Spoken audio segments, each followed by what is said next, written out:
Hello everyone and welcome to the video. In this video I'm going to be showing you how to make a simple FPS game. Now this is the first part of the new FPS series where we'll be making a first person shooter in a better way than I did before in GDevelop. So we're just going to be making the basics of moving the player around, moving the camera around, and shooting targets in this part. Now the first thing of course we need to do is create a new project. This is just a simple empty blank project in GDevelop. So all you have to do is create a blank project and save it wherever you want. Now we're going to add a new object, which is going to be our player object. So let's add a new object down here.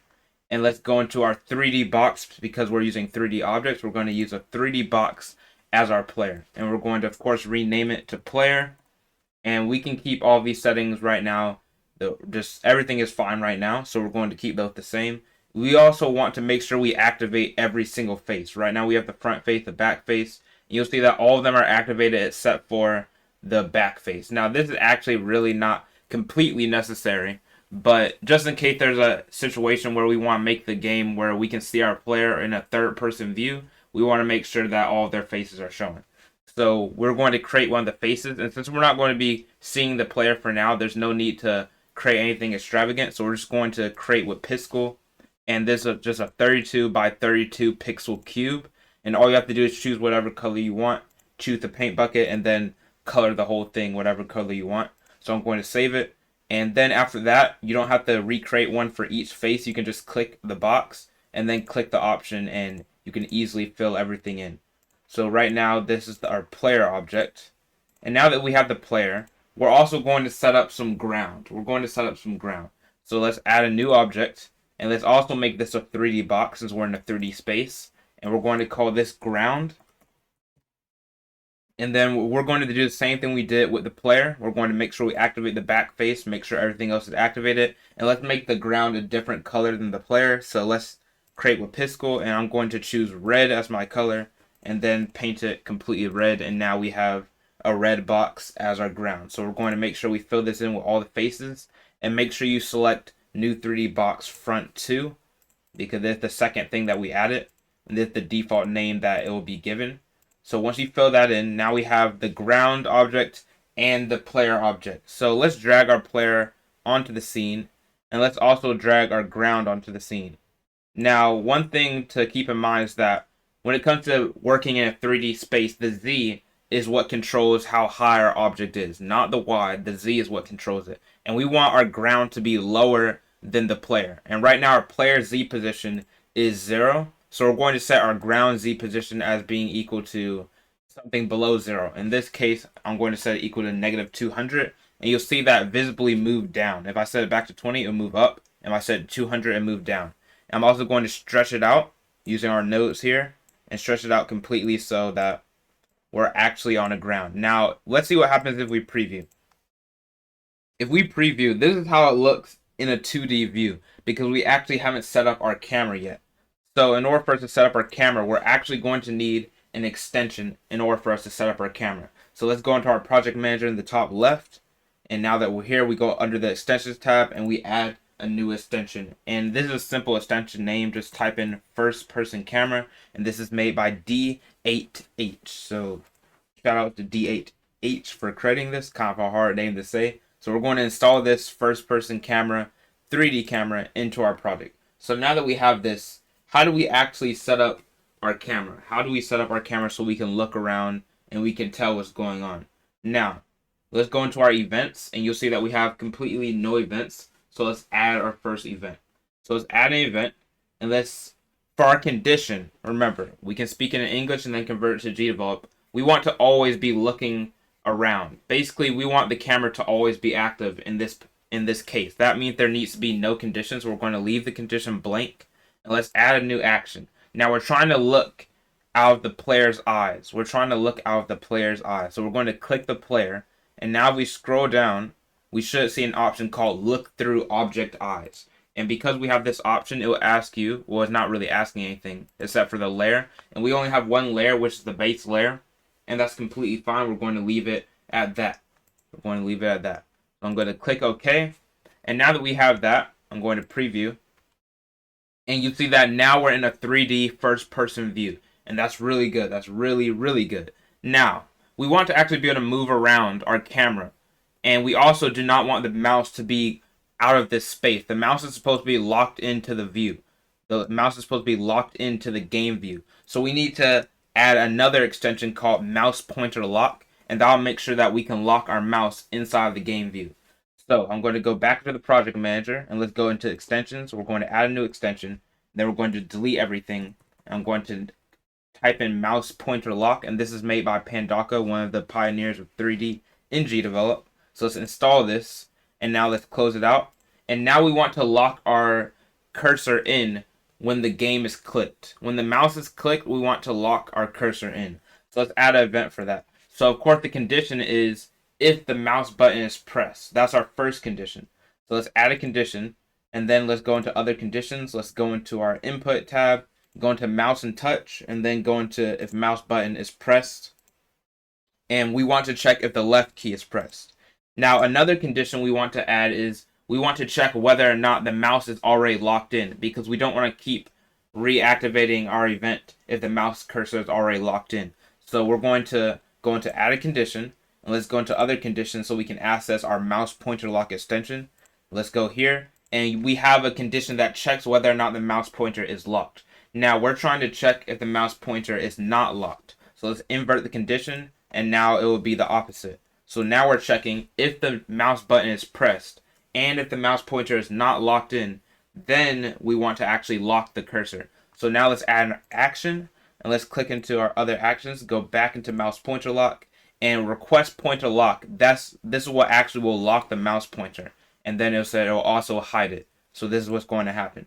So let's preview here, and now that we have this, let's click into the game, because right now you can see my mouse moving around, but if I click, you see that my mouse is completely gone. And if you want to see your mouse again so you can X out of the game, all you have to do is press escape on your keyboard, and it'll automatically come back. So let's X out of here. And now we want to actually move around. Right now we're looking through the player's eyes, but we can't actually move around. So let's actually activate this. Now we only need one condition for moving the camera around, and that is we want to check whether or not the mouse is already locked in. We want to check to see if the mouse is locked in. That's the only way we'll be able to move. So we only need one condition, so let's add a condition, go into other conditions, and let's go into mouse pointer lock, and we can simply check if the mouse pointer is locked. That's the only condition we need for moving around the camera. Now, when it comes to moving around the camera, you can look up, you can look down, and you can look left and right. Left and right, of course, is horizontally. So when it comes to horizontally moving our camera, we're trying to just change the angle of the player. We're changing the angle of the player. And the reason why this works is because when it comes to horizontal movement, we don't have to use any type of 3D action for that. And to explain this better, let me actually show you it. So let's add an action here. And what we're trying to do is change the angle of the player according to how the mouse is moving. So let's click into the player, and we want to asset the angle of the player. So we'll put not rotate, we'll put angle. And actually, I believe you could use rotation on x-axis, but angle is just simpler to do. So let's go into angle, and we want to actually add a value. And the reason why we're adding a value instead of saying it equal to a value is because when we're using the mouse pointer lock extension, it tracks the mouse based on its movement. It tracks it based off its movement. So we're always trying to add the movement value of the mouse to the player. So that's what we're going to be doing here. So the way that we access the mouse pointer lock, and this is how you access literally almost any extension. What you would do is you type the name of the extension. So we type the name, and the name is mouse pointer lock. And you'll already see that we have options. And I'm moving around these options using my arrow keys. But we have the option of mouse pointer lock movement X. So it's getting the movement of the pointer on the X axis, which is good for us because we're trying to move the camera horizontally. So I'm going to auto-complete it by pressing tab. And now it's auto-completed. So if I hit OK, and now if I preview, you see that first we can't move because we're not locked in. And then we click into the game, and now I can move around left and right if I move around the mouse. Now, one thing you may notice here is that it moves very, very fast if you're testing this out right now. It moves very, very fast. And the way that we can make it move slower is that we can actually divide this value, this movement value, by a number. So basically, if you want your sensitivity to be higher, you'll multiply this by a certain value. And if you want your sensitivity to be lower, you'll divide it by a certain value. So since I want it to be a little bit lower, because this is quite high for a regular FPS game, we're going to divide it by putting the slash symbol, /, and then we're going to just type 10. And of course, the higher the number you divide it by, the lower the number is going to get. It's just simple math. So we're going to click OK. And now if I preview this, if I click in, I'm moving way less crazy. I'll be able to control myself way more. So you can adjust this to how you want. Now we can move horizontally with the camera, but now we want to also be able to move vertically with the camera. And we're going to be doing something similar to what we just did with a mouse pointer lock movement, but we're going to be using mouse pointer lock movement Y, and we're going to be changing the rotation of the player on the Y axis. So let's add another action. Let's click into a player, and let's go scroll down until we have rotation on Y axis. And once again, you want to make sure you do not set it to equal. You want to put add because we're trying to add the movement value. And once again, you can type mouse pointer lock, and it'll be showing up the value soon. And now you want to go down where it says mouse pointer lock movement Y. You can press tab to auto complete it.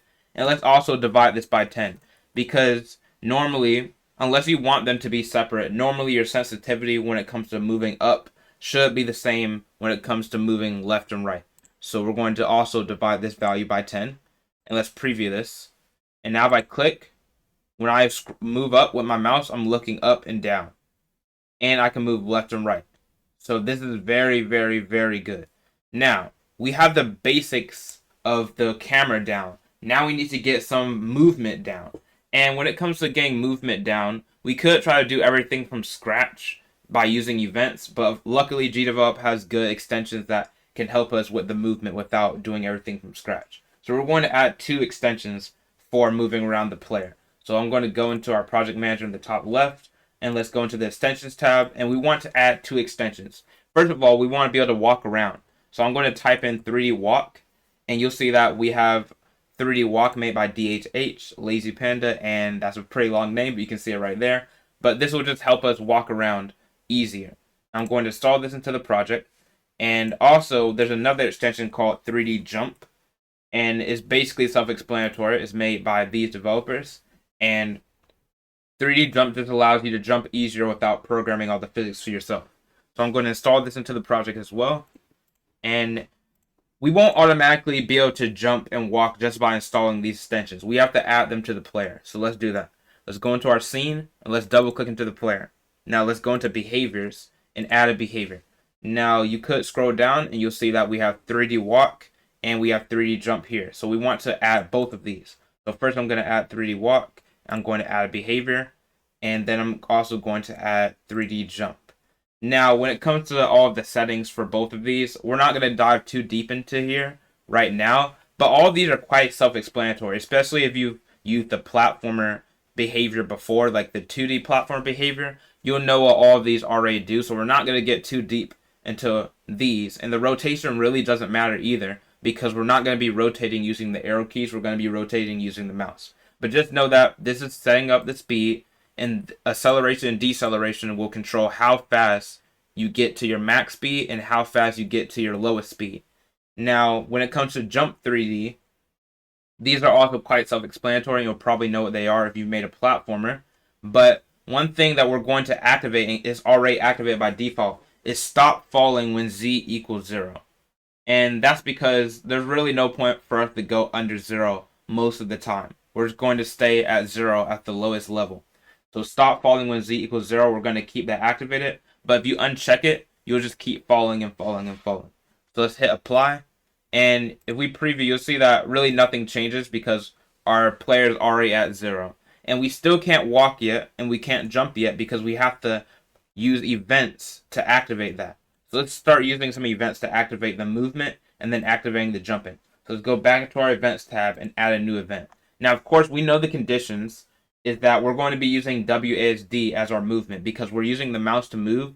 So normally you wouldn't be using arrow keys. So we're going to be using WASD. So let's add our first condition, and let's make this condition for moving to the left.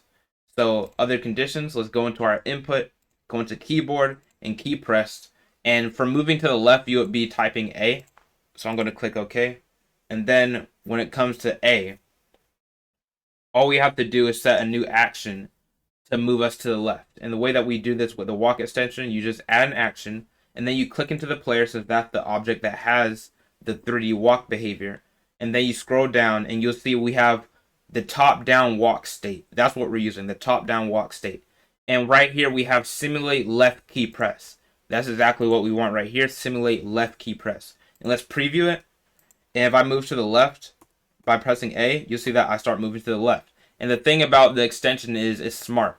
So it automatically knows which direction you're facing, so you'll always be moving left no matter which way you're facing. So I'm still moving left because that's how left is in this direction. So the extension is smart, so we don't have to program anything extra. Now I'm going to actually copy and paste this like 4 times to cover the rest of the keys. So I'm going to copy, paste, paste, paste, and I'm going to do it one more time for space because that's what we're going to be using. And let's change the A to D. Let's change this A to S. Let's change this other one to W, and let's change the last one, which is going to be our jump key, to being equal to space. This is the normal preset for most FPS games. Now, remember the D key, if you look at your keyboard, that means we'll be trying to move to the right. So let's double click into our action, and instead of simulating left key press, we want to simulate the right key press. So let's find the right key press, simulate move right, and let's click OK. And also for the S key, we already know that we want to be moving backwards. We want to be moving backwards. So let's double click here, and we want to simulate the backward key press. And remember, it's completely smart. So no matter which way you're facing, you will not have to readjust these events. So this is going to be backwards. And for W, we want to simulate moving forwards. So we're going to double click into the player, and now we can simulate moving forward. So let's find that. Simulate forward key press. And last but not least, we have the space key, and we want to simulate a jump. So let's double click into this action, and now let's simulate a jump. Now we have to scroll back up, and we have the 3D jump state, and all we want to do is simulate a jump key press. Now let's click OK, and now if I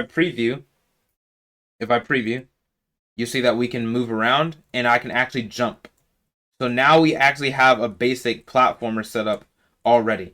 Now, a few more things we need to do, and actually the last thing we need to do for this part of the series is that we need to make a crosshair where the crosshair is always in the center of the screen because that helps the player aim. And then we also need to be using 3D raycasting for the bullets because the last time I did this series, I was using 3D bullets, and even though those do have some advantages, when it comes to GDevelop, we don't need to overcomplicate things. We can just use 3D raycasting for our bullets.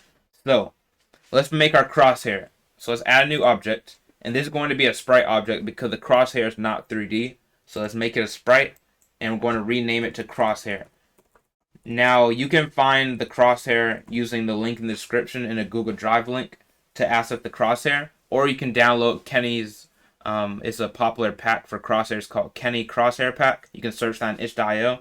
But I'm going to import an image from my file system, and I'm just going to go into my downloads where I save them, and I'm going to go into PNG. And if you have the full pack already, you can just scroll down, and you can actually use whatever crosshair you want, but I like the crosshair 150. And make sure that is a color that you want. We have black ones, and I believe there's gray ones in this pack. And we also have the white ones. I'm just going to use this one right now. And we don't need to set up anything extra. Now, when it comes to the crosshair needs to be on its own layer because the camera that's on the base layer is already being affected by the way that we move it around. So we don't want the crosshair moving around with our player. The crosshair is always supposed to be in the center of the screen no matter what. So because of this, we're going to create a new layer for the crosshair. So let's add a new layer, and we're going to call this the layer crosshair, and we're going to keep it over the base layer. We're going to keep it over the base layer because we could move around the layers, but the further you move them down, that means it will have less priority. So basically, since the crosshair layer is above the base layer, all objects on the crosshair layer will appear over the objects on the base layer, which is exactly what we want for the crosshair. Now, the crosshair, we need to actually drag it onto the scene, and you can click it and change the size. I like the default size of it is right now, but you can change it if you want. And I'm going to go into untitled scene, and that's our events for our untitled scene. and we want to center the crosshair on the crosshair layer. And we want this to always happen, so we can actually put it under this condition right here. I'm going to add an action, click into the crosshair. I'm going to type in center because we're trying to center the camera on this object. And remember, one thing you need to remember is make sure you're making the layer the crosshair layer. Make it the crosshair layer. And I'm going to hit OK. And one more thing I think I forgot to do is you want to go back into your scene, click the crosshair, and actually set the layer as being the crosshair layer on the object itself. So let's preview it now, and you'll see that no matter how we move around, the crosshair is always directly in the center of the screen, no matter how we move around. So that's really, really good. And now that we have that, we need to set up our shooting. We need to actually be able to shoot an object, and the object should be destroyed. Now, as a setup, first we're going to make our target object. So let's add a new object and make sure that it's a 3D box. You could use a 3D model if you want to as well, but let's use a 3D box. I'm going to rename this to target. And we want to make sure all of the faces are active. And I'm going to create one more piscal. I'm just going to color this one yellow and then save it. And then you can fill it in for all of the faces to make sure that it's not blank. So once you fill it in with all the faces, there's nothing else to configure here. We're just going to put it somewhere on the scene. So let's put it right here. And if we want the target in the air, remember, we can change the Z value. So I'm going to change this value to 200. And let's change it to 300 actually. It'll be really high in the air, so the player has to look up in order to shoot it. So now that we have the target, we need to use what's called ray casting. And what ray casting is, basically the player will be sending out a ray. Well, actually it'll be coming out of the camera. The camera will be sending out a ray. And if that ray touches an object, then we can activate a certain action. In our case, we want to delete this target. But we can use an extension for this because GDevelop normally only supports 2D raycasting, but there's an extension that supports 3D raycasting. So let's go into our project manager in the top left. Let's add a new extension, and let's type in 3D raycast. And this 3D raycast also made by D8H, really carrying the 3D community right now. So let's install in the project, and let's close it out. Now let's actually activate the raycasting. Now, first of all, when it comes to raycasting, we need to set up a trigger that will trigger the raycast. In our case, when we left click, we want to shoot a ray. That's when we want to actually start raycasting. So let's add a new event, and let's add a condition. Go into other conditions, and then let's go into 3D raycast. Well, not 3D raycast. Let's go into mouse and touch, and let's go into mouse button pressed or held, and let's go into left key. So basically, if the left key is pressed, then we want to start activating things. Now, another thing we want to do is add a trigger once, and that will make sure that we cannot just keep holding down the mouse button and spam shooting, unless that's what you want. But in our case, I don't want this, so let's add a trigger once under here. Let's go into other conditions, events and control flow, and then trigger once while true. So now this is the first trigger. So basically, no rays will be casted until this left mouse button is pressed. Now, we're not going to be adding an action here because the weird thing about 3D raycasting is actually not an action. Sending out a ray is actually a condition. So we need to add a sub-event, which means this event will only be activated once our left key is pressed. So let's use Shift D, or you could right click the event that you want and then put add and then add a new sub-event. But right now we have a sub-event now, and now we're going to actually send out the ray. So let's add a condition. And let's go into our other conditions. Let's find 3D raycast. Well, actually, I don't think it's in other conditions. Let's go into our object right here. Let's go into our player. And let's see if we can find the raycast. So we want to raycast from the camera center. And actually, let's raycast just... I'm getting a little bit confused here. Let's raycast from the camera center. And the maximum distance it will go to is, it's going to go to 2,000. Let's set it to 2,000. That means 2,000 pixels away.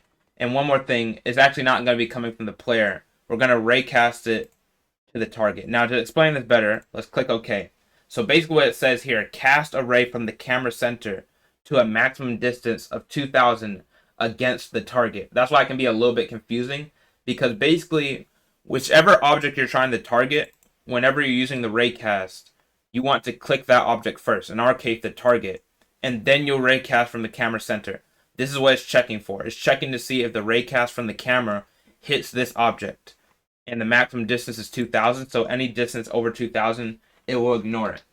So now that we have this, what it's doing is when the ray hits that object, it's actually picking an object. It's picking the object.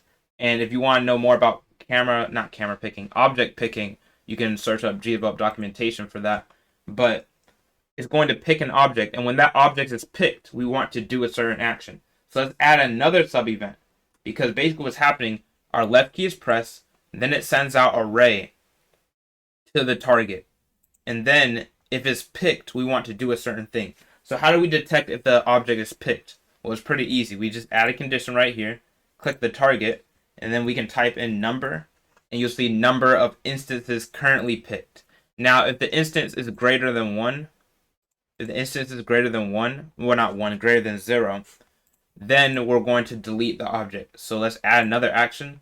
Let's click into our target and then delete it. Let's delete the object and let's hit OK. And this will work no matter how many targets you have on the screen. The raycast is selective, so that game engine automatically knows which target has just been picked. So let's now preview this and see if it works. Let's preview. If I click inside the scene, we can look around, and if I click on the target, you see that it destroys it. And just to prove that this is actually working, if I click around anywhere else, it's not going to work. It's coming from the camera center, and that's why we have the crosshair, because if our crosshair is not on it, we're not going to destroy it. But at the closer our crosshair gets to it, you'll see that it destroys itself, because that's why the crosshair is there, to help the player aim. And with that, that will close out the first part of the FPS tutorial for GDevelop. Make sure to comment down below what you want to see next in this tutorial series, because this is a much more flexible tutorial series. Comment down below what things and what features you want to see in the FPS game. Also, if you haven't already, make sure to subscribe, like the video, and comment down below. If you enjoyed it, comment down below what tutorials you want to see next, whether it be 3D or 2D. And with that, I hope you all enjoyed the tutorial, and I'll see you in the next part.